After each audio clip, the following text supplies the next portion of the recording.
is the betrayal of allegiance towards one's own country, especially by committing hostile acts against it or aiding other nations or foreign companies in committing such acts. Yes. Imagine them renew Liza 1 permit to ExxonMobil without safeguarding, protecting and defending the citizens of this country with a simple basic thing called full cover insurance. You know what that is considered, Uncle?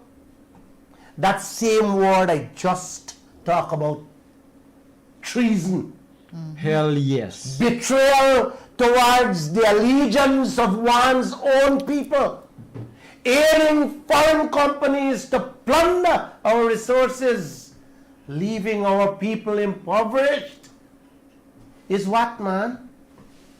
Huh? Highest form of treason. It's not only treason, it's a sin. Amen. I'll take your calls. Thank you, sir. Kaieteur Radio, keeping you informed. Demerara and Essequibo 99.1 FM. Burby's 99.5 FM. Kaieteur Radio. Good day, welcome to your news at noon on Kaieteur Radio. I'm Kevin Smith. Let's get to the news in detail. The Environmental Protection Agency on Tuesday last renewed the environmental permit for the production of crude oil and associated gases from the Liza 1 oil field in the Stabroek Block by the operator Esso. The EPA said it had increased the fine charged for flaring up to $50 from $45 for every ton of carbon dioxide emitted through that process. A perusal of the renewed permit illustrates, however, that it is Esso, ExxonMobil's subsidiary, that would be providing an estimate of the amount of carbon dioxide flared, for which a fine must be paid. The recently approved Liza 1 permit, including the flare charge, was described by the former Environmental Agency head, Dr. Vincent Adams, as an insult to the Guyanese intelligence, especially since he claimed that measures he implemented to create a highly skilled team to provide 24/7 monitoring against flaring on board the FPSO vessel was removed by the current administration. Meanwhile, the bountiful oil scenario in Guyana has served as a major lifeline to foreign operators such as Hess Corporation, which has a 30% stake in the over 6 million acres Stabroek Block it shares with partners US-based ExxonMobil and Chinese company China National Offshore Oil Corporation.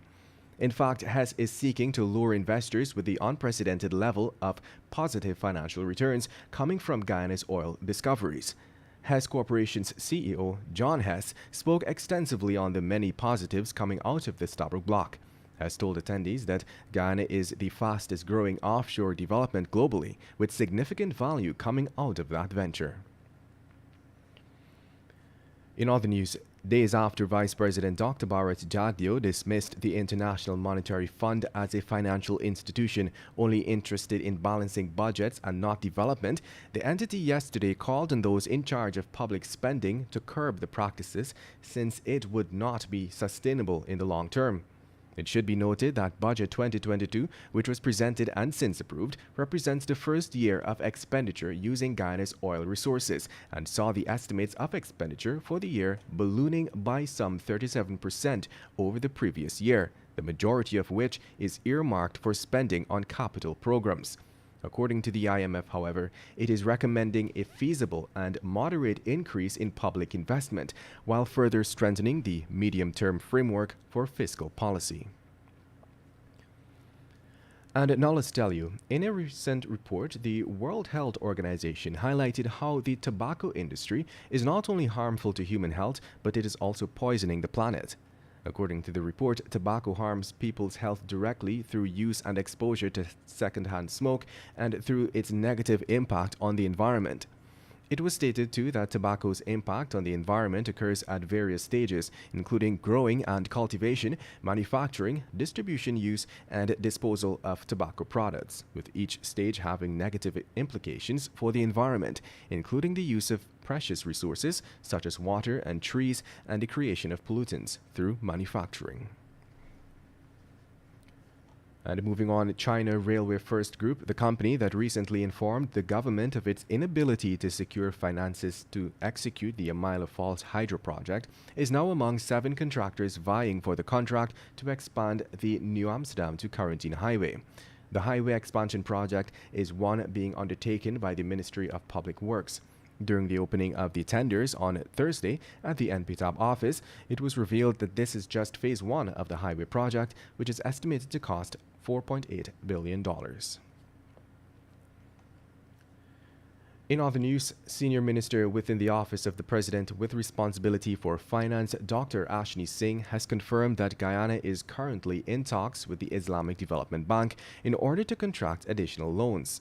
He made this disclosure during the recently held annual meeting by the bank for this year, held in Sharm el-Sheikh, Egypt. Dr. Singh, in an address to the meeting, delegates noted that Guyana is already at the advanced stage of developing new projects for its portfolio, with the bank, including one in transport infrastructure that is due to go to the executive board in September. You're listening to Kaieteur Radio 99.1 and at 99.5 FM. This is your news at noon. We'll take a short break and return.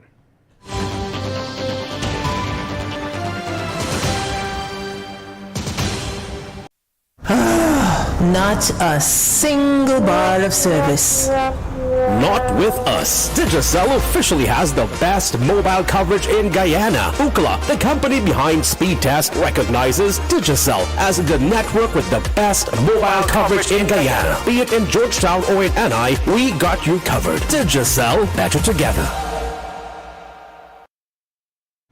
Welcome back. Let us continue with the news. As police try their best to solve a mystery and locate Reynold Williams or his remains, relatives can only reflect on the chilling last words he made to them before leaving their home on May 22nd last.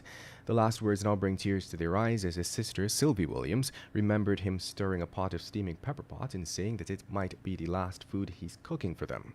Williams, a resident of Lot 5 Enmore, northeast coast Demerara, is suspected to be the victim of a fatal accident that took place just after midnight on May 23rd last.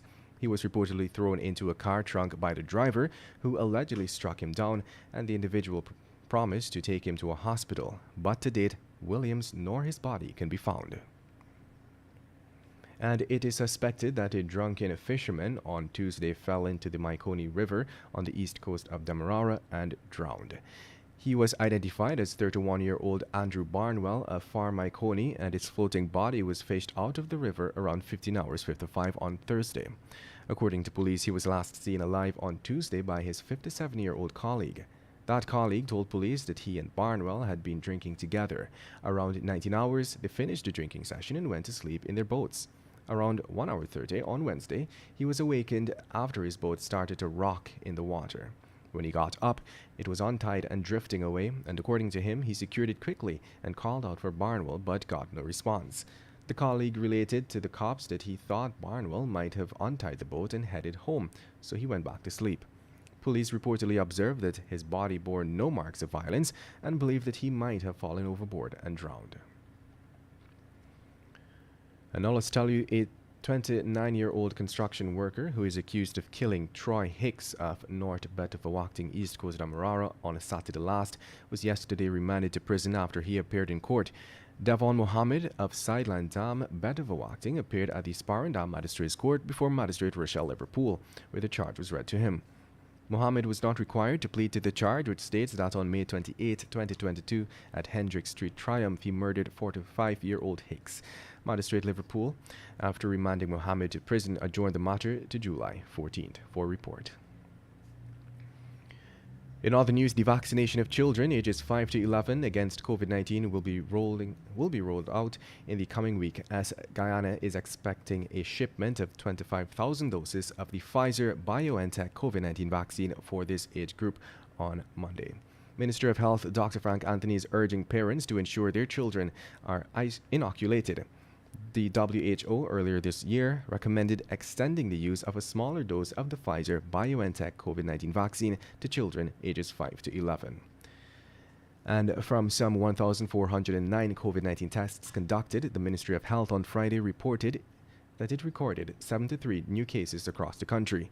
The new infections, which now bring the total number of confirmed cases to 65,148, were detected in Region 4, which recorded 45 cases, Regions 3 and 5, which recorded 7 cases, Regions 10, 1, and 6, which recorded 2 each, and Region 7, which recorded 1. And just before we go, as usual, we like to wrap things up with the page 7 of today's Kaieteur News. Guyana does not lack intellectuals. It lacks individuals with character. Former Uruguayan President Jose Mujica earned the title of the poorest president in the world because of his humble lifestyle. He lived on an old flower farm, drove a rundown 1987 Beetle, and donated a significant portion of his 12,000 peso or $300 salary to poor people and small entrepreneurs. He didn't seem to care much about riches unless it could be used to help others. What a character! What level of empathy and humanity and care this man displayed despite being the most powerful person in his country.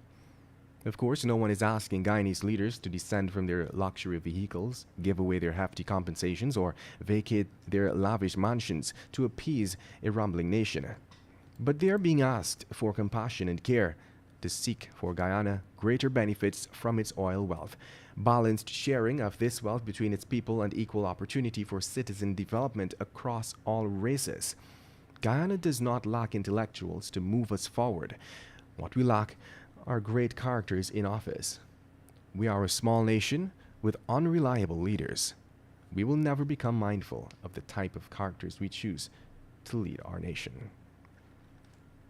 And that brings us to the end of today's News at Noon.